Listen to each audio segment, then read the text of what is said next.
Hello, everybody, and welcome. Today, my guest is Dr. Christian Funke. Christian is a managing partner, founder, and fund manager at Source for Alpha. Welcome, Christian. Thank you. Hi, Thomas. Christian, currently there's a lot of discussion going on in the marketplace.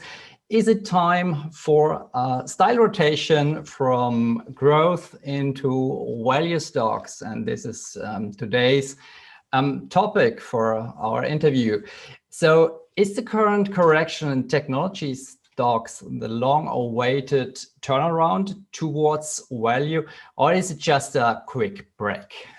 Well, what we see in the market is that in the past, during any times of expansionary fiscal policy, especially with the QE programs in the wake of the financial crisis, value stocks have had a tendency to do very well. Especially in the last QE3 program in the US, value stocks were doing quite well compared to growth stocks. So with the value benchmark beating, if you look at the US benchmark S&P 500, the index quite nicely.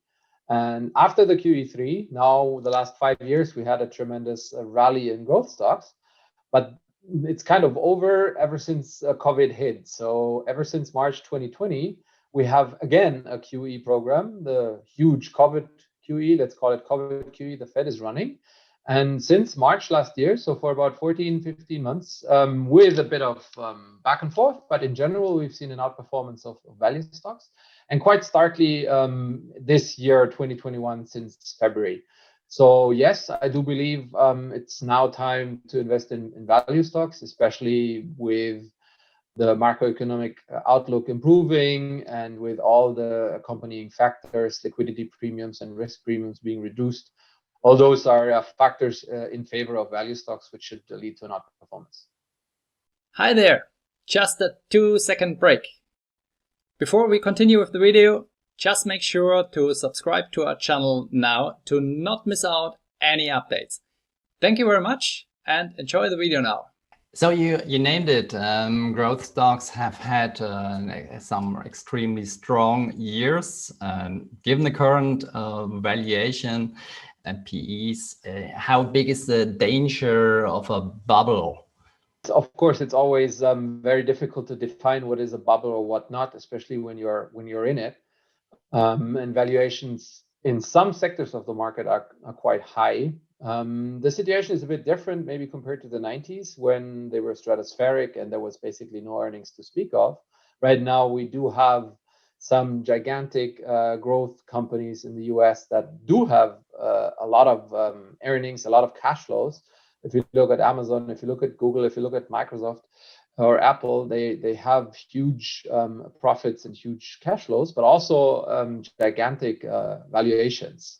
The big ones are in terms of their market cap at 2 trillion, so larger than the whole German stock market, for example. And in that sense, this is a worrying development. So there is bound to be some correction in some sectors of the market, especially with the higher valued growth stocks. And if you look at, for example, Tesla, we've seen the most extreme example of a run-up in 2020. We've seen corrected over the last months. And I would expect for valuations to move more towards in-line mean reversion situation in the future. So you already named some of those high flyers like Tesla, Amazon, and Apple. So in view of the race to growth stocks, what significance do classic equity valuation criteria such as PE ratio, dividend or cash flow still have for those stocks? I personally believe a PE ratio will always have a relevance. It basically tells you what you're paying for earnings. Obviously, you also have to put it into perspective with future growth and the quality of the earnings, meaning their cash flow. So I think the relevance is there, will always be there, especially if you compare sectors of the market to each other, not necessarily maybe for each individual company. Sometimes there's obviously factors that influence the individual ratios, so they don't become meaningful. But in general, those valuation ratios and valuation metrics will be relevant, put into context of portfolios and of the overall market. Of the ones you named, maybe only dividend is the one that is on its own has a certain relevance if you're a dividend-seeking investor, let's say a foundation. But in general, it's not only the dividend. I mean, there can also be capital appreciation induced, especially in the States, by corporate buybacks. So you would have to look at a total payout measure, for example. So what considerations do the economy and especially fiscal policy play in the current market phase for investors at the apparent end of COVID-19 crisis? I think it's extremely important because in the US especially, we have the reopening of the economy. We have tremendous growth ahead of us, predicted and surprisingly strong. Surprising all the predictions maybe from the change of the year. So the US economy is growing quite strongly, boosted by fiscal policy measures. So the Joe Biden programs are boosting the economy. And this leads us into a new market and economic cycle. So we're at the beginning of the recovery, and the beginning of the recovery will be profiting value stocks because they have a clear macroeconomic sensitivity. And if the macroeconomy is improving, as it is currently, and is expected to post a strong growth, then they should be posting good returns. And all this should lead us into quite a strong equity year in 2021, especially for value stocks.